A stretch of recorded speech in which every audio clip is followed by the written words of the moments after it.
I want to emphasize something that was just said about silence. Um, I want to emphasize something that was just said about silence.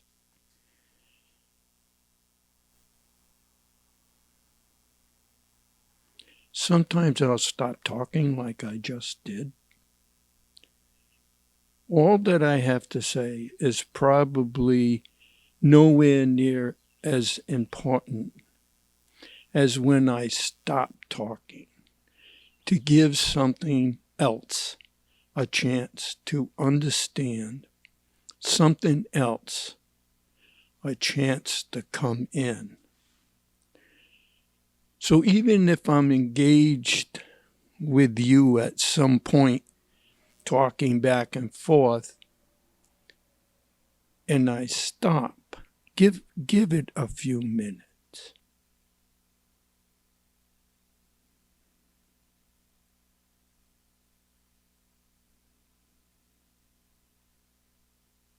I'll keep doing that.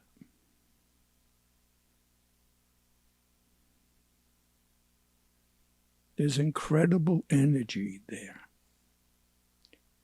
It's permeating this room. This talk is coming from there. That is being all this. What is happening now? This room, all of us, is everything that has ever happened. Sure, there's a different personality here and over there, but those personalities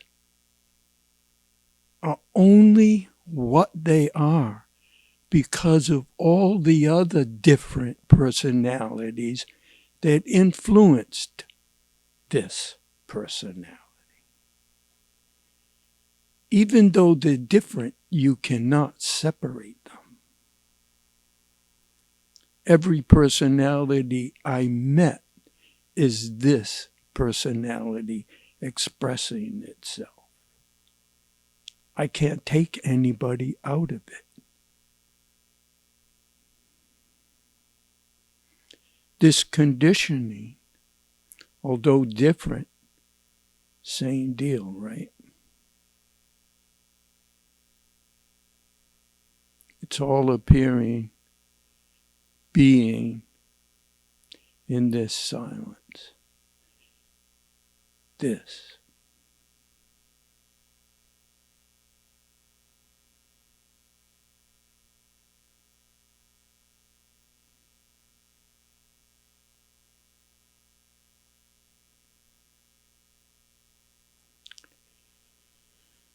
I got a question for everybody. Did anybody really listen to the video, What Does It Mean to Be Awake? No, hardly anybody. Did anybody actually listen to it all the way through? I'm surprised. I am really surprised. That's a hard one to get through. Did anybody, do any of you have any questions or what did you mean by that, Paul? Or what did George mean by X? Or anything you wanted to be going into more? I have a question. I was wondering something George mentioned in the. I think he asked you in the towards the end of it, but I wanted to hear you talk about a little more.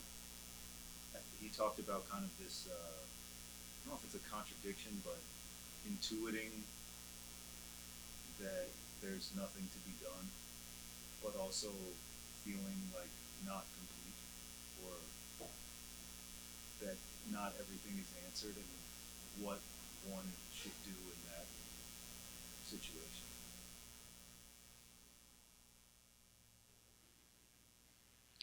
Okay, so let's back up then.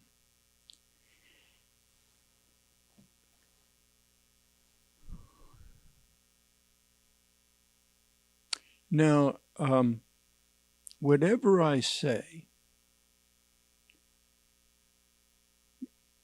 I'm not saying anything I say is not meant to be believed in.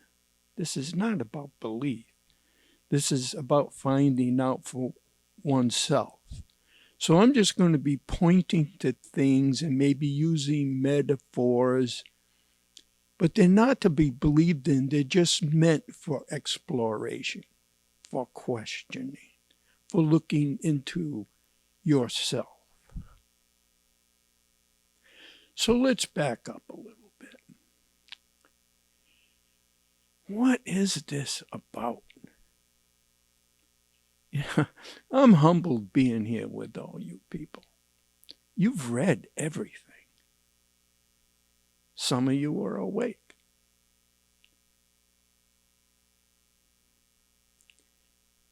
There's really nothing I can tell you, and I don't really want to speak to your intellect, but sometimes I haven't got a choice. So let's back up a little bit. What's our situation as human beings?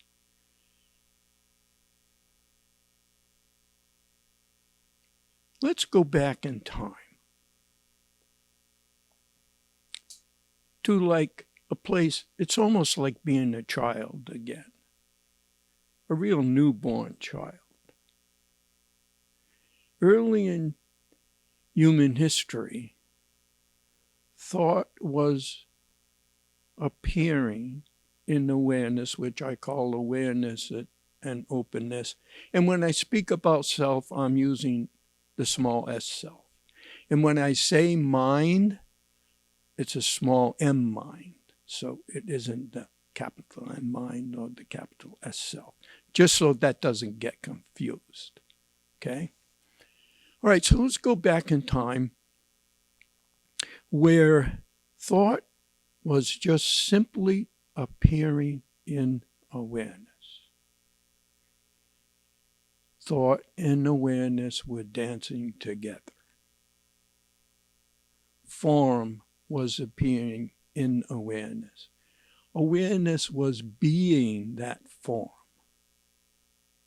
There was no separation between the formless and the form. They were both the same. At one point, and some of you have heard me say this before, at one point there was a thought maybe similar to this. Those are my thoughts.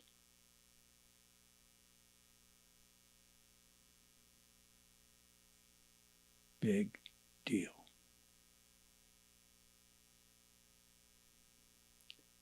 That really caught on.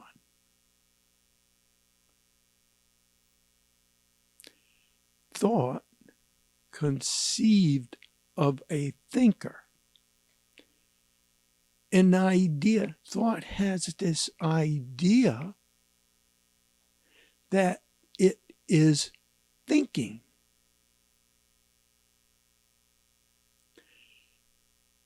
Doing that, thought has separated itself as the thinker and the thought. There's a separation there. The thinker now has control over thought, when actually it's thought that thinks it has control over itself. This seemed to be a natural thing to happen because the body was doing that already. The child's growing up. It learns how to the body learns how to separate itself from its environment for navigational purposes.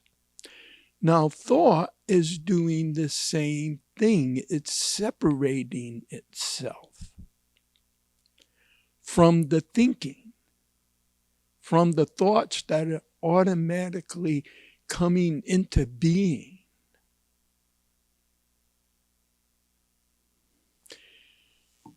And it thinks, oh, I'm a Catholic. I'm an American. I'm black. I'm white. I'm Muslim. Portuguese, Indian. And it identifies it. There's a real belief. The thing here, there's a real belief that the thinker is real. It is doing. It has consciousness. It believes it has awareness. It is what is being aware.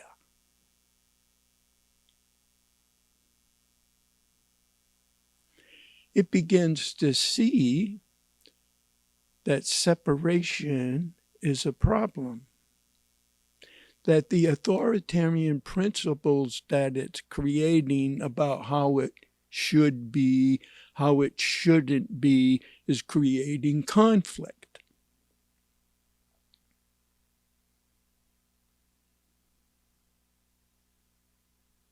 Now it wants to address the conflict. It wants peace. So now it has an authoritarian principle that says that shouldn't be there. That conflict shouldn't be there. Which is conflict with the conflict.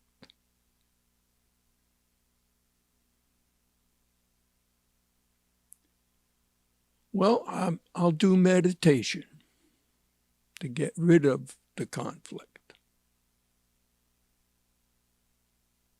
The meditation becomes a means to an end. The meditation's not being done for its own sake. There's no passion for truth here. There's just self-concern. And it's not being seen.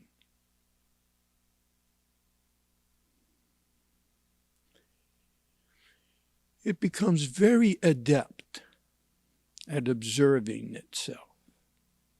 I know that's what happened to me as a person who was doing 2 hours of yoga a day,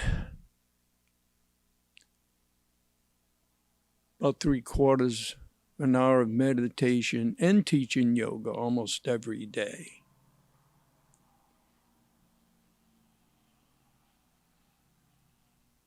I became very adept. That thinker, the doer,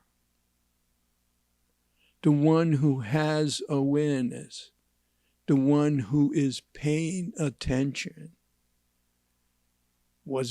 became very good at that. Watching every breath, watching every thought, especially the thoughts.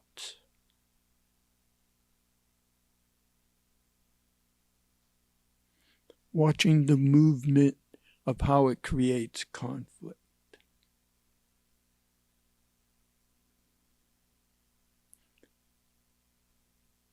That thought it had achieved something was in a good place. I had all my yoga students, and I used to do satsang and the whole thing. Until something unexpected happened.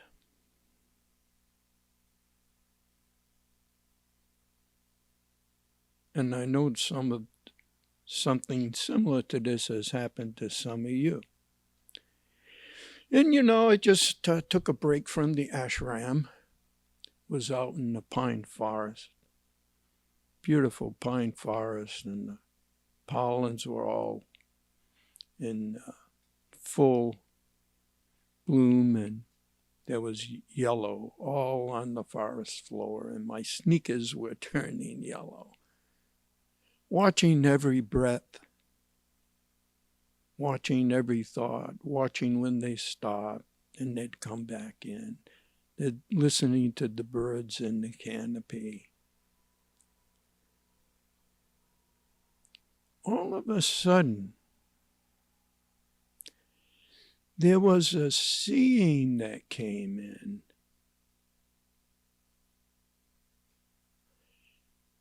And what became clear was the entity, the so-called entity, doer, the one who was aware. That was the thinker watching itself. Thought was trying to watch thought. There was division there, and that couldn't see a thing. That was totally blind. That's what we devoid. That was incapable of doing what it thought it was doing. It had stepped in the shoes of God, if you will.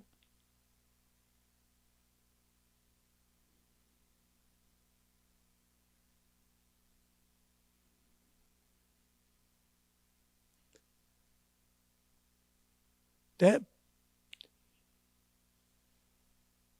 there was a seeing there that couldn't be experienced. That was a non-experience.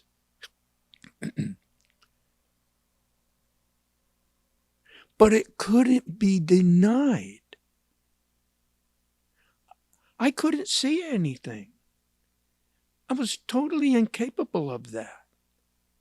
I couldn't do anything. It was being done. There was action, there was clarity, there was no denying that.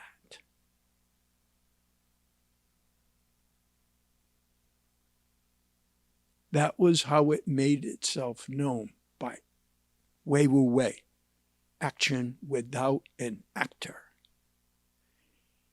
So the perspective now has changed. The doer of the thought is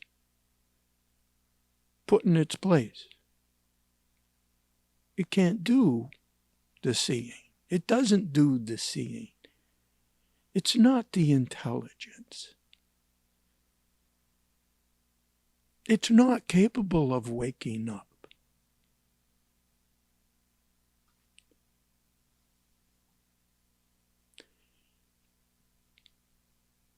Then in that instant, there can be an incredible download of the fact that that clarity, that awareness, it was always there until the self came in and took its place and took credit for it. You know, sometimes you have an aha moment and you go, okay, so let's make it personal. So in my biker days, for those of you that don't know, I was the leader of a couple of different notorious motorcycle gangs. And I was a real macho guy. Used to go around beating people up. Much bigger than me.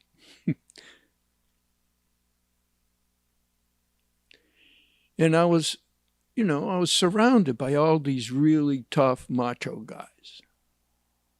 I always had to prove myself. Constantly had to prove myself. One day, there was a realization. The undercurrent of that machismo was fear. the only reason why I was being such a tough guy was because I was afraid not to be. I looked around me and it's all the same. These guys are being so tough, they're afraid not to be.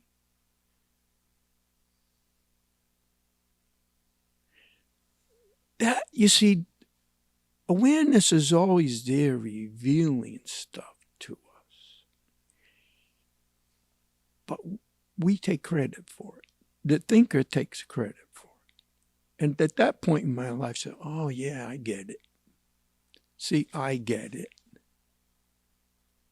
And there's no recognition of that intelligence that's there. The self has identified with that intelligence. It is that intelligence. I'm the one that's intelligent. I get it.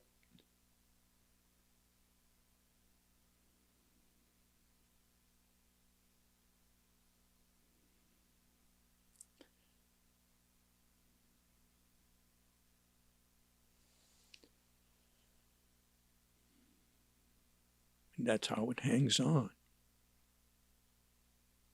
What if you couldn't get it?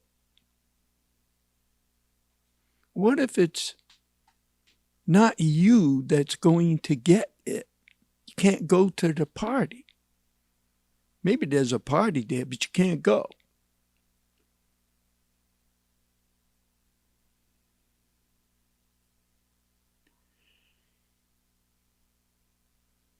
So what happens sometimes, I think, that gets confusing is spiritual experiences.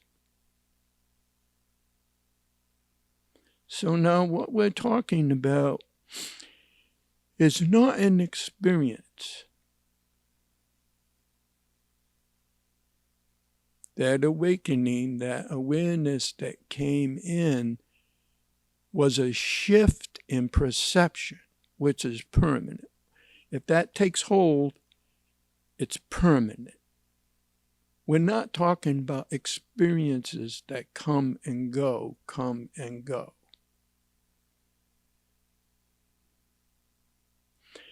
And sometimes people do have experiences which are mistaken, in my humble opinion, are mistaken for awakening. And it just creates confusion. We could go more into that if you wanted. It can create confusion, attachment, and also it can lead other people astray.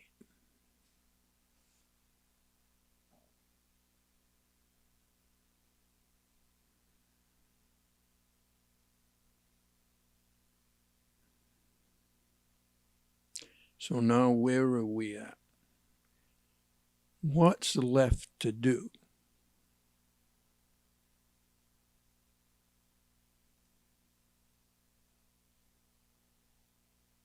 What is doing?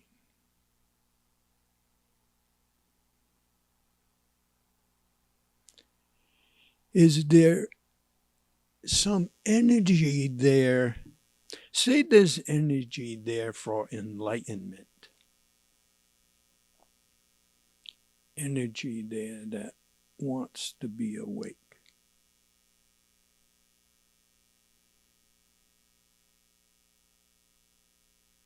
Is that there? What is that? What's the quality of that energy?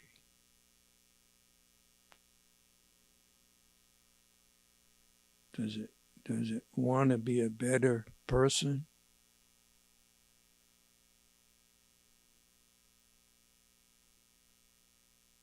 Is it self-concerned? Oh, we don't want to see that.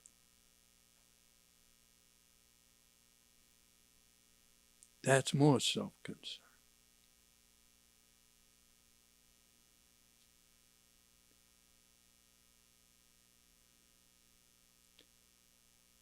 Is there an energy there that really wants to understand the truth about that? doesn't matter if I'm an asshole.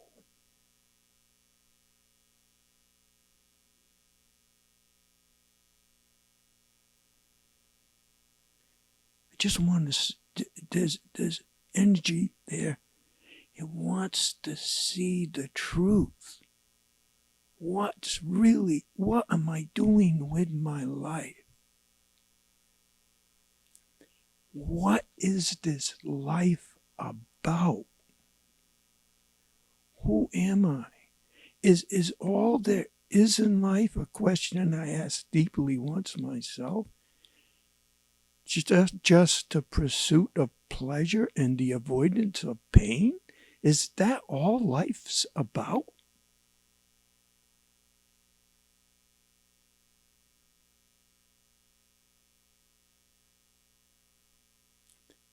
Is there an energy there now that really wants to know the truth about that, no matter what it is? Unknowingly, something changed. Something flipped. That energy couldn't care less about self-concern. It just wants to see the truth. The energy is not about you progressing. It's not about you going from point A to point B. It's about what is going from point A to point B about. That's different. And that's moving in a lot of you here. It can be moving in us and we won't even know it until it really knocks us for a loop.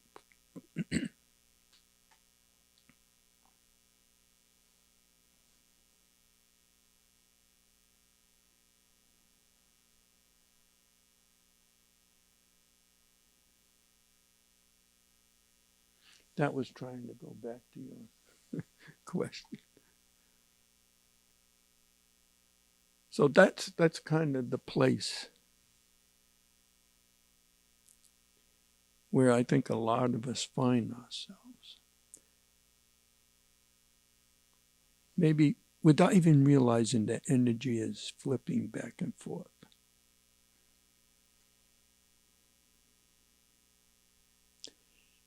And then the energy comes in that wants it to be about the passion for truth. And if that comes into that energy that is the passion for truth, it'll just be seen for what it is. It can be like, oh no. And that's seen for what it is. And it all doesn't matter. It just wants to see what is. And it's at peace with what is. It's okay with what is because all that matters is the truth.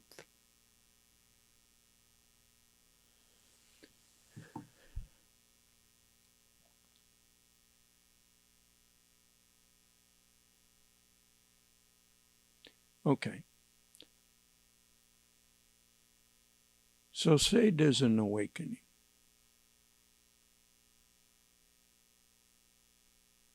Let's do some post-awakening stuff.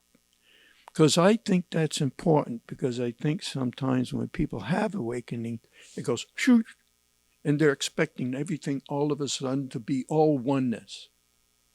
And they're going, where's all the oneness? But isn't awakening about permanence? So if it has come and gone, then is it really awakening then? No. No. So where was I? That's all right. I was getting to something. It's gone.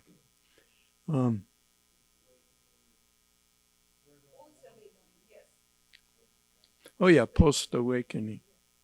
So let's just look at what seems to happen. And again, words are limited. Whatever I say here, I'm going to fail. Just hope I don't fail too badly. That's all that's all I can do. Okay, so a person's awake.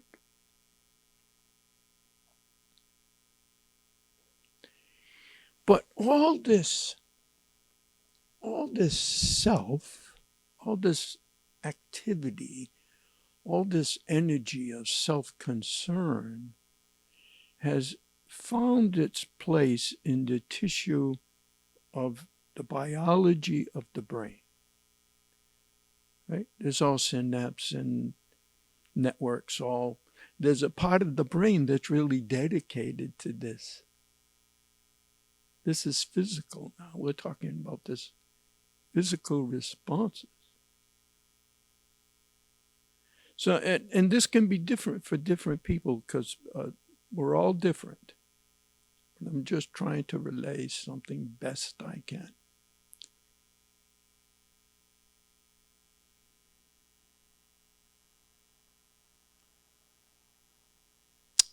So again, I can relate something personal that happened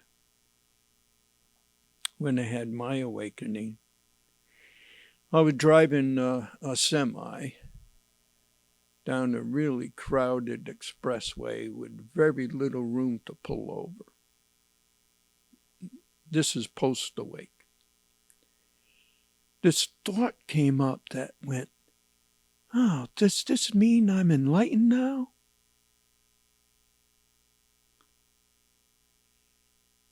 It was like a cosmic joke. It just couldn't quit. It was trying to grab a hold of it. It was ridiculous. It didn't have a chance. And I just was laughing and laughing and laughing so hard I could not drive that semi. I pulled it over to the side of the road, pot out on the expressway, pot off the road, laid it over the steering wheel, and just couldn't stop laughing. I was lucky no state trooper came along because I would have just kept laughing.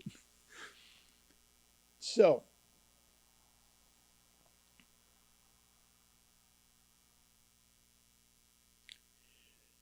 now there's openness. There's nobody there who is thinking the thoughts. There is nobody there who can do anything about thoughts coming and going. There's no desire to do anything about the state of mind. This is more, I'm trying to relate something more than a state of mind. States of mind are coming and going in this. And that which is not a state of mind has no problem with the different states of mind. It is just being those different states of mind.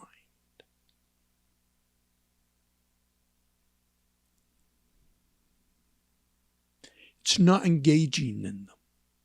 It doesn't believe in them. It doesn't believe in anything. There's just what is.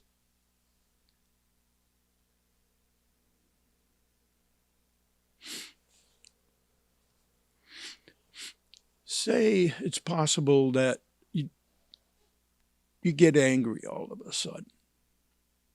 Somebody triggers something in that neural network.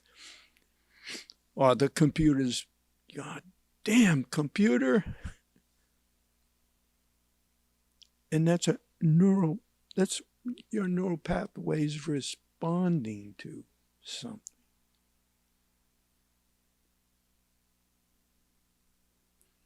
There's nobody there that's saying it shouldn't be, or it's not good, or it should be better than that. I shouldn't. And even if that comes in and says, oh, I'm enlightened now, I should be better than that. It's not believed in. It's just stuff. There's no conflict with it. I'm not better than that.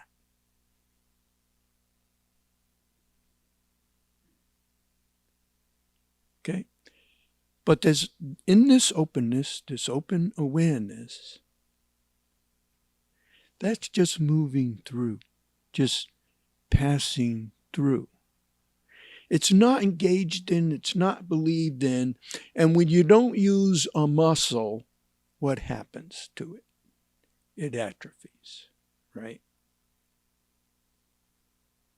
And depending on the person's personality, trauma in their lives, that's going to be different for different people.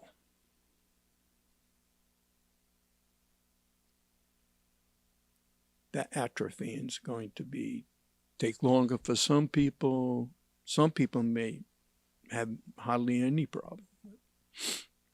Not that it's a problem. It's only a problem because, again, we make it into a problem. So, as that if energy resides in that openness, there's embodiment of awareness. Some people may term that enlightenment. Now, one is enlightened of all that neural process that has really gone, it hardly comes back. It hardly reacts.